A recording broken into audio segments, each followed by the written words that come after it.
Two persons have been taken to hospital after suffering an allergic reaction to the COVID-19 vaccine since the start of inoculation.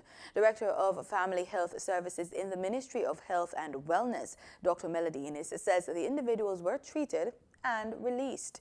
Dr. Innes was part of a team which included the Chief Medical Officer, Jacqueline Bessessa McKenzie, that gave an update on the COVID-19 vaccine implementation during a joint select committee on Wednesday.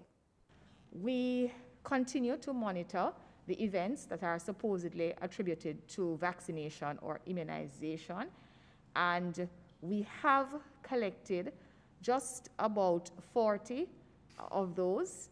Most of the persons reported having the expected side effects of the vaccine, which includes the flu-like illness, the real feeling of being tired, some amount of headache and dizziness. All of those persons have resolved within the 72-hour time frame that is allotted for that.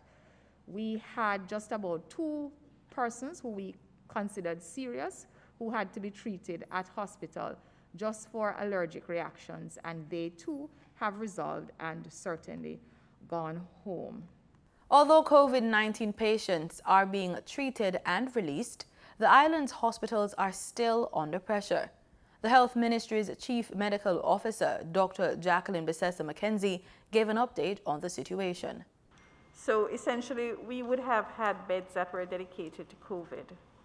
And once those are full, then of course we would resort to using beds, beds on the general wards.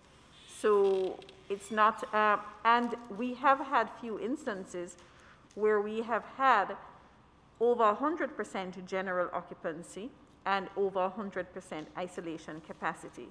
What that usually means is that we have persons waiting in the emergency rooms for admission.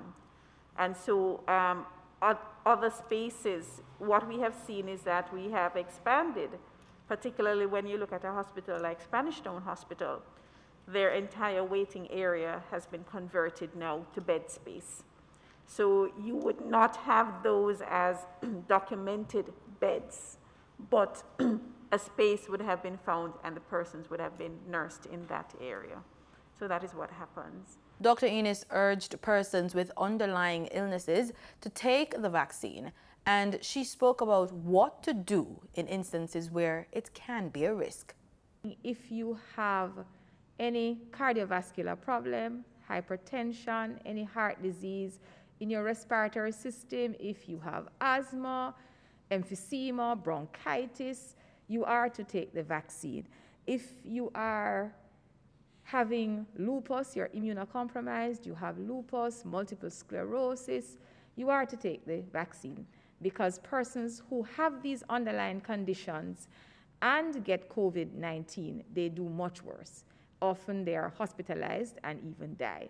Now, if also we speak to persons who are HIV, persons who are otherwise immunocompromised, when do they ask their doctors? No. If any of these conditions are uncontrolled and the persons are extremely ill, then we wouldn't want to be vaccinating them unless they have spoken to their physician. I know what comes up a lot are persons with cancer, and they are very concerned because they may be on chemotherapy or even radiotherapy. Now again, if these persons are well, they can be vaccinated.